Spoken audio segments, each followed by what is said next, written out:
ಎಲ್ಲರಿಗೂ ನಮಸ್ಕಾರ. ನನ್ನ ಹೆಸರು Hardik Parekh from Falcon coins gallery. Today we are honoured to have Mr. Nagarajappa, who is the Deputy Superintending Archaeologist of Archaeological Survey of India. We welcome you, sir. Thank you. Nagarajappa sir has done a detailed research on the copper plate that was found at Falcon Coins Gallery and its importance. Sir, ದಯವಿಟ್ಟು ಸ್ವಲ್ಪ what are your findings ಅದನ್ನ ಹೇಳ್ಬೋದಾ sir? Okay, sure.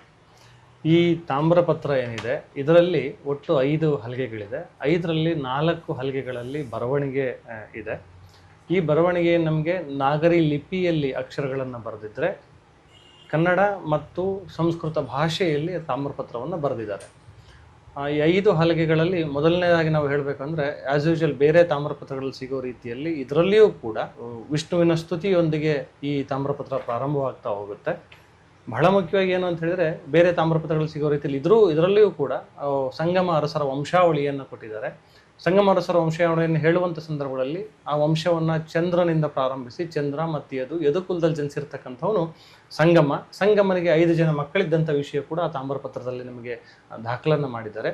ಸಂಗಮನ 5 ಜನ ಹರಿಹರ, ಬುಕ್ಕ, ಕಂಪಣ, ಮಾರಪ್ಪ, ಮುದ್ದಪ್ಪ ಇಷ್ಟೂ ಜನರ ಉಲ್ಲೇಖ ತಾಮ್ರಶಾಸನದಲ್ಲಿ ಸಿಗುತ್ತೆ. ನಮಗೆ ಮೊದಲನೇ ಹರಿಹರನ ನಂತರದಲ್ಲಿ ಅವನ ಮಗ ಬುಕ್ಕ ಆಳ್ವಿಕೆಯನ್ನು ಮಾಡಿದ್ರ ಬಗ್ಗೆ, ಬುಕ್ಕನ ನಂತರದಲ್ಲಿ ಬುಕ್ಕನ ಮಗ ಇಮ್ಮಡಿ ಹರಿಹರ ಆಳ್ವಿಕೆಯನ್ನು ಮಾಡಿದ್ರ ಬಗ್ಗೆ ಶಾಸನದಲ್ಲಿ ಉಲ್ಲೇಖ ಸಿಗುತ್ತೆ. ಇಮ್ಮಡಿ ಹರಿಹರನ ಮಗನಾಗಿರ್ತಕ್ಕಂಥ 1ನೇ ದೇವರಾಯ ಈ ತಾಮ್ರ ಶಾಸನವನ್ನು ಹೊರಡಿಸಿದ್ದಾಗಿ ಶಾಸನದ ಮೂಲಕ ನಮಗೆ ಗೊತ್ತಾಗ್ತಾ ಹೋಗುತ್ತೆ. ಬಹಳ ವಿಶೇಷ ಈ ತಾಮ್ರಪತ್ರದ್ದೇನು ಅಂತ ಹೇಳಿದ್ರೆ 1406 ನವೆಂಬರ್ 5ನೇ ತಾರೀಕು ಈ ತಾಮ್ರ ಶಾಸನವನ್ನು ಹೊರಡಿಸಿದ್ದಾರೆ. ತಾಮ್ರಶಾಸನದಲ್ಲಿ ಕಾಲವನ್ನು ಹೇಳುವಂಥ ಸಂದರ್ಭಗಳಲ್ಲಿ ನಾವು ಅದನ್ನ ಕ್ರೊನೋಗ್ರಾಮ್ ಅಂತ ಕರಿತೀವಿ. ಅಂದರೆ ಸಂಖ್ಯಾಸೂಚಕ ಶಬ್ದದಲ್ಲಿ ಡೇಟನ್ನು ಕೊಡಲಾಗಿದೆ. ವ್ಯಯ ಸಂವತ್ಸರವನ್ನು ಹೇಳಿದ್ದಾರೆ. ಕಾರ್ತೀಕ ಮಾಸ ಬಹಳ ಪಕ್ಷದ ದಶಮಿ ಅಂದರೆ ಬಹಳ ಪಕ್ಷದ 10ನೇ ತಾರೀಕಿನಂದು ಶುಕ್ರವಾರದಂದು ಈ ಶಾಸನವನ್ನು ಹೊರಡಿಸಿದ್ದಾರೆ.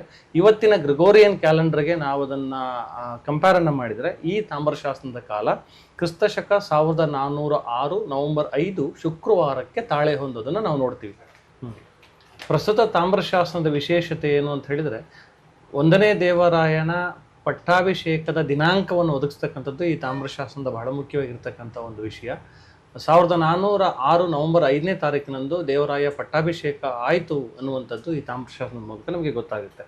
ತನ್ನ ಪಟ್ಟಾಭಿಷೇಕದ ಪ್ರಯುಕ್ತ ಅದರ ಸ್ಮರಣಾರ್ಥವಾಗಿ ದೇವರಾಯ ಮುಳುಬಾಗಿಲು ರಾಜ್ಯದಲ್ಲಿದ್ದಂತಹ ಒದೇನಾಡು ಸ್ಥಳಕ್ಕೆ ಸೇರಿದಂತಹ ಗುಡಿಪಲ್ಲಿ ಮತ್ತು ಅದರ 2 ಉಪಗ್ರಾಮಗಳಾಗಿರ್ತಕ್ಕಂತಹ ರಾಜೇಂದ್ರಮಾಡ ಮತ್ತು ಉದಯಪಲ್ಲಿ ಎನ್ನುವ ಗ್ರಾಮಗಳನ್ನು ಸೇರಿಸಿ ದೇವರಾಯಪುರ ಅಗ್ರಹಾರ ಎನ್ನುವಂಥ ಅಗ್ರಹಾರವನ್ನು ಮಾಡಿ ಅದನ್ನು 61 ಜನ ಬ್ರಾಹ್ಮಣರಿಗೆ ದಾನ ಕೊಟ್ಟಂಥ ಉಲ್ಲೇಖ ಈ ತಾಮ್ರಶಾಸನದಲ್ಲಿ ಸಿಗ್ತಾ ಹೋಗುತ್ತೆ. ಇದರ ಜೊತೆಗೆ ಇದರಲ್ಲಿ ಇವನು ದಂಡನಾಯಕನಾಗಿದ್ದಂತಹ ಜೊಮ್ಮಣ್ಣ ಒಡೆಯನ ಉಲ್ಲೇಖ ಕೂಡ ಸಿಗ್ತಾ ಹೋಗೋದು ನಮಗೆ ಬಹಳ ಮುಖ್ಯವಾಗಿರ್ತಕ್ಕಂಥ ಒಂದು ವಿಷಯ. ಇದು ಒಂದು. ಎರಡನೇದಾಗಿ ಇವತ್ತಿಗೂ ಕೂಡ ನಾವು ಆ ಗುಡಿಪಲ್ಲೆ ಎನ್ನುವಂಥ ಗ್ರಾಮ ನಮಗೆ ಕೋಲಾರ ಜಿಲ್ಲೆಯಲ್ಲಿ ಇರೋದನ್ನ ನಾವು ಗಮನಿಸ್ಬೋದು. ಅಲ್ಲಿ ಒಂದು ಕೇಶವ ಮತ್ತು ಜನಾರ್ದನ ದೇವಸ್ಥಾನ ಇರ್ತಕ್ಕಂಥದ್ದನ್ನು ಕೂಡ ನಾವು ಕಾಣ್ಬೋದು. ಆ 2 ದೇವರುಗಳ ಉಲ್ಲೇಖ ನಮಗೆ ತಾಮ್ರಶಾಸನದಲ್ಲಿ ಇದೆ. ಇನ್ನು ತಾಮ್ರಶಾಸನದ ಸೀಲ್ನ ಬಗ್ಗೆ ಒಂದು ಮಾತನ್ನು ಇಲ್ಲಿ ನಾವು ಬಹಳ ಮುಖ್ಯವಾಗಿ ಹೇಳಲೇಬೇಕಾಗುತ್ತೆ.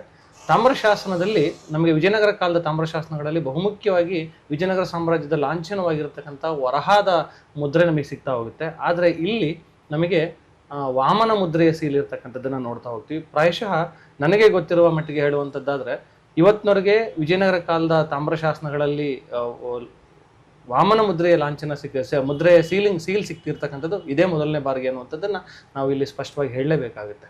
ಇನ್ನೊಂದು ವಿಷಯ ಕೇಳಬೇಕಾಗಿತ್ತು. ದೇವರಾಯ ಫಸ್ಟ್ ಅದ್ರ ಬಗ್ಗೆ ಹಿಸ್ಟಾರಿಕಲ್ ಎವಿಡೆನ್ಸ್ ಅಷ್ಟೊಂದು ಇಲ್ಲ.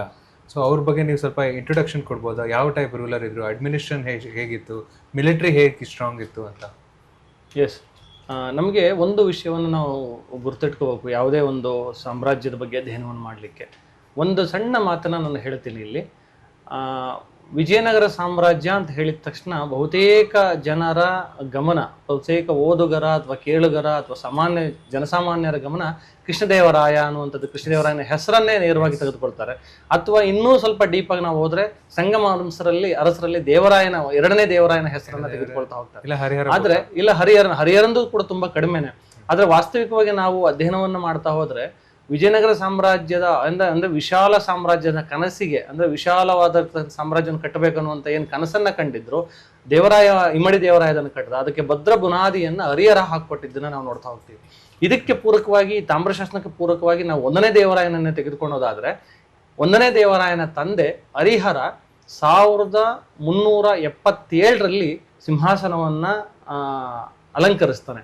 ಅಲಂಕರಿಸಿದ ತಕ್ಷಣ ತಾನು ಮಾಡ್ತಕ್ಕಂಥ ಮೊದಲನೇ ಕೆಲಸ ಏನು ಅಂತ ಹೇಳಿದ್ರೆ, ಎಲ್ಲಿ ಸಾಮ್ರಾಜ್ಯದ ಮುಖ್ಯವಾದಂಥ ಗಡಿ ಭಾಗಗಳಿತ್ತು ಆ ಗಡಿ ಭಾಗಗಳಿಗೆ ಹಿಂದೆ ಇದ್ದಂಥ ಎಲ್ಲ ಮಾಂಡ್ಲಿಕರನ್ನ ಅಥವಾ ಪ್ರಾಂತೀಯ ಅಧಿಕಾರಿಗಳನ್ನ, ಪ್ರಾಂತ್ಯಪಾಲಕರನ್ನ ಅಲ್ಲಿಂದ ತೆಗೆದುಬಿಟ್ಟು ತನ್ನ ಮಕ್ಕಳನ್ನ ಆ ಪ್ರದೇಶಕ್ಕೆ ನೇಮಕವನ್ನು ಮಾಡ್ತಾ ಹೋಗ್ತಾನೆ.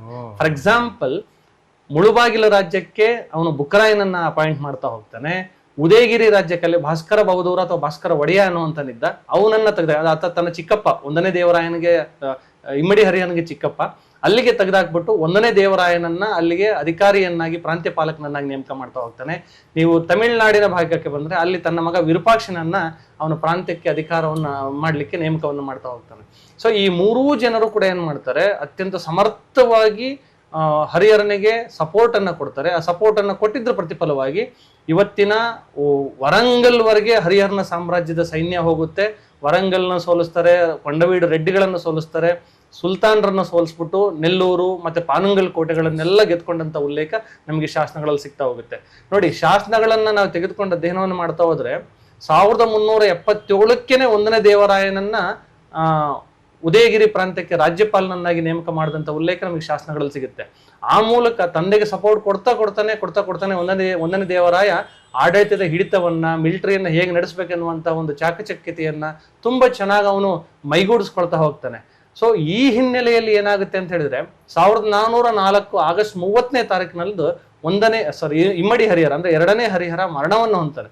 ಮರಣ ಹೊಂದಿದ ನಂತರದಲ್ಲಿ ಅವನ ಮಕ್ಕಳಾಗಿರ್ತಕ್ಕಂಥ ವಿರೂಪಾಕ್ಷನಲ್ಲಿ ಮತ್ತೆ ಇಮ್ಮಡಿ ಬುಕ್ಕರಾಯನಲ್ಲಿ, ದೇವರಾಯನಲ್ಲಿ ಯಾರು ರಾಜರಾಗಬೇಕನ್ನುವಂತ ಪೈಪೋಟಿಗಳು ಸ್ಟಾರ್ಟ್ ಆಗ್ತಾ ಹೋಗುತ್ತೆ. ಆ ಪೈಪೋಟಿಗಳಲ್ಲಿ ಸ್ವಲ್ಪ ದಿನಗಳ ಕಾಲ ನಮಗೆ ಬುಕ್ಕರಾಯನ ಆಳ್ವಿಕೆಯನ್ನ ಮಾಡ್ತಾನೆ, ಅವನನ್ನ ತೆಗೆದುಹಾಕಿ ವಿರೂಪಾಕ್ಷ ಬರ್ತಾನೆ.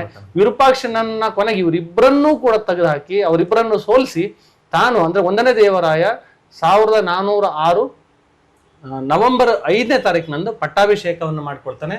1424 ನವೆಂಬರ್ 25ರವರೆಗೆ, ಐ ಥಿಂಕ್ ಸ್ವಲ್ಪ ಡೇಟ್ ಕನ್ಫ್ಯೂಸ್ ಇದೆ. 1424ರವರೆಗೂ ಕೂಡ ಸಮರ್ಥ ಆಡಳಿತಗಾರನಾಗಿ ಆಳ್ವಿಕೆಯನ್ನು ಮಾಡ್ತಾನೆ. ಕೊಂಡವೀಡು ರಾಜರನ್ನ ಸೋಲಿಸ್ತಾನೆ, ಪಾನುಂಗಲ್ ಕೋಟೆಯನ್ನು ಫಿರೋಜ್ ಶಾನನ್ನು ತೋಲಿಸಿ ಪಾನುಂಗಲ್ ಕೋಟೆಯನ್ನು ಪುನಃ ಗೆದ್ಕೊಳ್ತಾ ಹೋಗ್ತಾನೆ. ಈ ಕಡೆ ಗೋವಾವನ್ನು ಕೂಡ ತನ್ನ ಅಧಿಕೃತವಾಗಿ ತನ್ನ ಅಧೀನದಲ್ಲಿ ಇಟ್ಕೊಂಡು ಇಡೀ ಸಾಮ್ರಾಜ್ಯವನ್ನ ಅತ್ಯಂತ ಶಿಸ್ತುಬದ್ಧವಾಗಿ ಕಾಪಾಡಿಕೊಂಡು ಮುಂದುವರಿಸ್ಕೊಂಡು ಹೋಗೋದನ್ನ ನಾವು ಚರಿತ್ರೆ ಪುಟಗಳಿಂದ ಅಧ್ಯಯನವನ್ನು ಮಾಡಬಹುದು. ಸರ್, ಈ ಮಾತನ್ನ ಕೇಳ್ಬಿಟ್ಟು ನಾನು ಅದೇ ಥರ ಯೋಚನೆ ಮಾಡ್ತಿದ್ದೀನಿ. ನಮ್ಮ ಸ್ಕೂಲ್ ಟೆಕ್ಸ್ಟ್ ಬುಕ್ಸಲ್ಲಿ ಎಲ್ಲ ವಿಷಯಗಳು ಇರಬೇಕಾಗಿತ್ತು ಸರ್. ಯಾಕಂದರೆ ನಮ್ಮ ಡೈನೆಸ್ಟಿ, ನಮ್ಮ ಕರ್ನಾಟಕದ ಡೈನೆಸ್ಟಿ ಇಷ್ಟು ಫೇಮಸ್ ಆಗಿತ್ತು, ಇಷ್ಟು ಸ್ಟ್ರಾಂಗ್ ಆಗಿತ್ತು ಅಂತ ಈಗಿನ ಜನ್ರೇಷನ್ಗೆ ಗೊತ್ತಿರಲ್ಲ ಸರ್. ಅದಕ್ಕೆ ಈ ವಿಷಯ ನಮ್ಮ ಸ್ಕೂಲ್ ಟೆಕ್ಸ್ಟ್ ಬುಕ್ಕಲ್ಲಿ ಬರಬೇಕಂತ ನಾನು ಯೋಚನೆ ಮಾಡ್ತಿದ್ದೀನಿ. ನಾನು ಪ್ರಯತ್ನ ಮಾಡ್ತೀನಿ ಗೌರ್ಮೆಂಟ್ಗೂ ಅಪೀಲ್ ಮಾಡೋಕ್ಕೆ. ಸರ್, ಒಂದು ಚಿಕ್ಕ ನೀವೊಂದು ಮೆಸೇಜ್ ಕೊಡ್ಬೇಕಂದ್ರೆ ಈಗಿನ ಜನಗಳಿಗೆ, ಯಂಗ್ಸ್ಟರ್ಸ್ಗೆ ಏನಂತ ಕೊಡ್ತೀರಾ ಸರ್? ದಯಮಾಡಿ ನೀವು ಯಾವುದೇ ಒಂದು ಪ್ರದೇಶಕ್ಕೆ ಹೋದ ತಕ್ಷಣ ಹೋಗ್ತೀರಾ, ದೇವಸ್ಥಾನವನ್ನು ನೋಡ್ತೀರಾ, ವಾ ವಂಡರ್ಫುಲ್, ಮಾರ್ವಲೆಸ್, ಎಕ್ಸಲೆಂಟ್ ಅಂತ ಹೇಳ್ಕೊಂಡ್ ಬರ್ತೀರಾ. ಬಟ್ ಅದಲ್ಲ, ಅದ್ರ ಆಚೆಗೆ ನಮ್ಮ ಸಂಸ್ಕೃತಿ ಇದೆ. ಆ ನಿಜವಾಗಿ ಹೋಗಿ ಅಲ್ಲಿ ಇರ್ತಕ್ಕಂಥ ಗೈಡ್ ಏನು ಹೇಳ್ತಾರೆ, ಆ ವೈಭವೋಪೇತವಾಗಿ ಇತಿಹಾಸವನ್ನ ನಿಮಗೆ ಕಣ್ಣಿಗೆ ಕಟ್ಟೋ ರೀತಿಯಲ್ಲಿ, ಮನಸ್ಸಿಗೆ ಮುಟ್ಟೋ ರೀತಿಯಲ್ಲಿ ಹೇಳ್ತಾರೆ. ಆಕ್ಚುಲಿ ಅದು ಇತಿಹಾಸ ಇರಲ್ಲ, ಅದ್ರ ಆಚೆಗೂ ಇತಿಹಾಸ ಇರುತ್ತೆ. ಅದು ಏನು ಅನ್ನೋದನ್ನ ತಿಳ್ಕೊಳಕ್ ಪ್ರಯತ್ನವನ್ನು ಪಡಿ. ಒಂದು ದೇವಸ್ಥಾನಕ್ಕೆ ಅಂತ ಒಂದು ಮಾನ್ಯುಮೆಂಟ್ ಹೋದಾಗ ನನ್ನ ಹೆಸರು ಇರಬೇಕು ಅಂತೇಳಿ ಎಷ್ಟೋ ಜನ ಕಲ್ಲಲ್ಲಿ ತಮ್ಮ ಹೆಸರುಗಳನ್ನ ಕೆತ್ಬಿಟ್ಟು ಅದನ್ನ ವ್ಯಾಂಡಲಿಸಮ್ ಹಿನ್ನೆಲೆಯಲ್ಲಿ ಮಾಡ್ಬರ್ತಾರೆ, ಹಾಳು ಮಾಡ್ತಕ್ಕಂಥ ಕೆಲಸವನ್ನು ಮಾಡ್ತಾರೆ. ದಯಮಾಡಿ ಯಾವುದನ್ನು ಮಾಡ್ದಲೆ ಮುಂದಿನ ಪೀಳಿಗೆಗೆ ಅವುಗಳನ್ನ ಉಳಿಸಿ ಬೆಳೆಸಿ, ಅವುಗಳನ್ನು ಪ್ರೋತ್ಸಾಹಿಸಿ, ಅವುಗಳನ್ನು ಸಂರಕ್ಷಣೆ ಮಾಡ್ಕೊಂಡು ಬರೋದ್ರಲ್ಲಿ ನೀವುಗಳು ಬಹಳ ಪ್ರಮುಖವಾಗಿರ್ತಕ್ಕಂಥ ಪಾತ್ರವನ್ನು ವಹಿಸಬೇಕು ಅನ್ನೋದನ್ನು ನಾನು ಕೇಳ್ಕೊಡ್ತೀನಿ. ಒಂದು. ಎರಡನೇದಾಗಿ ಇನ್ನೊಂದು ಬಹಳ ಮುಖ್ಯವಾಗಿ ವಿಷಯ ಏನಂದರೆ, ತಮ್ಮ ಗಮನಕ್ಕೆ ಯಾವುದೇ ಶಾಸನಗಳು ಅಥವಾ ಏನೇ ಇವುಗಳು ತಾಮ್ರಪತ್ರಗಳು ಗಮನಕ್ಕೆ ಬಂದರೆ ಅವುಗಳನ್ನು ನಮ್ಮ ಇಲಾಖೆಯ ಗಮನಕ್ಕೆ ತಂದರೆ ನಾವು ಅದನ್ನು ಓದ್ಕೊಡ್ತಕ್ಕಂಥ ಪ್ರಯತ್ನವನ್ನು ಮಾಡ್ತೀವಿ. ಆ ಮೂಲಕ ನಮಗೆ ಚರಿತ್ರೆಯನ್ನು ರಚನೆಯನ್ನು ಮಾಡಲಿಕ್ಕೆ, ಪುನರ್ರಚನೆಯನ್ನು ಮಾಡಲಿಕ್ಕೆ ಮತ್ತು ಹೊಸ ಹೊಸ ವಿಷಯಗಳನ್ನು ಸೇರಿಸಲಿಕ್ಕೆ ನಮಗೆ ಅನುಕೂಲ ಆಗುತ್ತೆ. ಆ ನಿಟ್ಟಿನಲ್ಲಿ ತಾವೆಲ್ಲರೂ ಕೂಡ ಕೈ ಜೋಡಿಸಿ ಅಂತೇಳಿ ನಾನು ತಮ್ಮಲ್ಲಿ ಕಳಕಳಿಯ ಮನವಿಯನ್ನು ಮಾಡ್ಕೊಳ್ತೀನಿ. Very nice sir. Sir, thank you very much. ನೀವು ಬಂದಿದ್ದಕ್ಕೆ, ನೀವು ಸ್ಪೀಚ್ ಕೊಟ್ಟಿದ್ದಕ್ಕೆ ಬಹಳ ಸಂತೋಷ ಆಯಿತು. ನಾವು ಪ್ರಯತ್ನ ಮಾಡ್ತೀವಿ ಇದು ಎಲ್ಲ ಮನೆ ತನಕನೂ ರೀಚ್ ಆಗಬೇಕಂತ. Thank you very much sir. Thank you so much sir. Thank you.